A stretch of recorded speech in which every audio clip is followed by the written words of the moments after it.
Assalamualaikum teman-teman, aku Dini Noviadi dengan NIM 210205080, Prodi S1 Farmasi, Fakultas MIPA dan Kesehatan, Universitas Muhammadiyah Riau. Nah, di video kali ini aku akan membahas mengenai transfer membran sel. Apa sih sebenarnya transfer membran sel itu? Yuk kita bahas.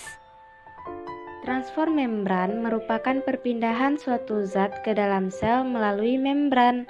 Transfer membran dapat berupa transfer pasif dan transfer aktif. Transfer pasif yaitu perpindahan ion atau molekul dari konsentrasi tinggi ke rendah dan tidak membutuhkan energi. Sedangkan transfer aktif sebaliknya. Transfer aktif yaitu perpindahan ion atau molekul dari konsentrasi rendah ke tinggi dan membutuhkan energi dalam prosesnya. Selanjutnya kita akan membahas masing-masingnya.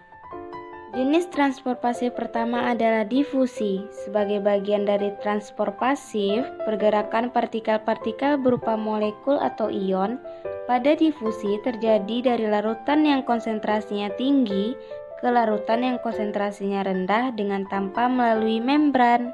Difusi terbagi menjadi dua, yaitu difusi sederhana dan difusi terbantu.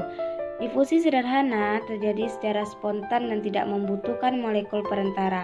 Molekul yang berpindah akan menyebar sampai terjadinya keseimbangan.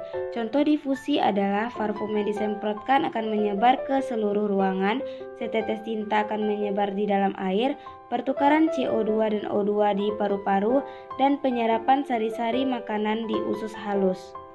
Sedangkan difusi terbantu berlangsung karena adanya protein transport dari konsentrasi tinggi ke konsentrasi rendah. Biasanya dilakukan oleh molekul-molekul berukuran besar. Contohnya, proses molekul glukosa melewati membran sel, pengangkutan ion-ion Na+, Ca2+, dan Cl-. Jenis transport pasif berikutnya adalah osmosis. Osmosis merupakan perpindahan molekul pelarut, misalnya air, dari larutan berkonsentrasi tinggi atau hipertonik ke larutan berkonsentrasi rendah atau hipotonik melalui membran semipermeabel hingga konsentrasi zat terlarut mencapai seimbang atau disebut juga larutan isotonik. Osmosis air dalam membran sel mengalami dua proses, yaitu endosmosis dan eksosmosis. Endosmosis adalah proses masuknya air ke dalam sel karena konsentrasi larutan di dalam sel lebih tinggi. Jika endosmosis terus berlangsung, maka pada sel hewan akan terjadi lisis, yaitu membran sel akan menjadi sobek dan pecah. Dan pada sel tumbuhan akan mengalami turgid atau sel membengkak, tetapi bentuknya tetap dipertahankan karena adanya dinding sel. Selanjutnya, eksosmosis. Eksos artinya keluar, jadi air akan keluar dari dalam sel karena konsentrasi zat di luar lebih tinggi. Jika sel dimasukkan ke dalam larutan hipertonik, air akan terus-menerus keluar dari sel. Dan sel hewan akan mengkerut atau kerenasi karena mengalami dehidrasi. Sedangkan pada tumbuhan akan menyebabkan sitoplasma akan mengkerut dan terlepas dari dinding sel atau plasmolisis. Karena pada transfer aktif melawan konsentrasi zat dalam prosesnya, ia membutuhkan energi. Kira-kira gimana ya proses transfer zatnya?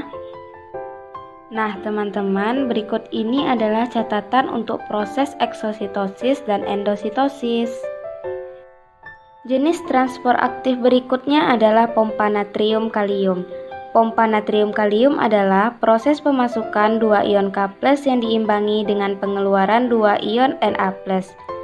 Ion K+ lebih dibutuhkan oleh tubuh dibandingkan dengan Na+. Pemasukan ion K+ ke dalam sel secara terus-menerus menyebabkan konsentrasi ion K+ dalam sel tinggi dan begitu juga sebaliknya. Cukup sekian ya teman-teman video pembelajarannya, semoga bermanfaat. Assalamualaikum warahmatullahi wabarakatuh.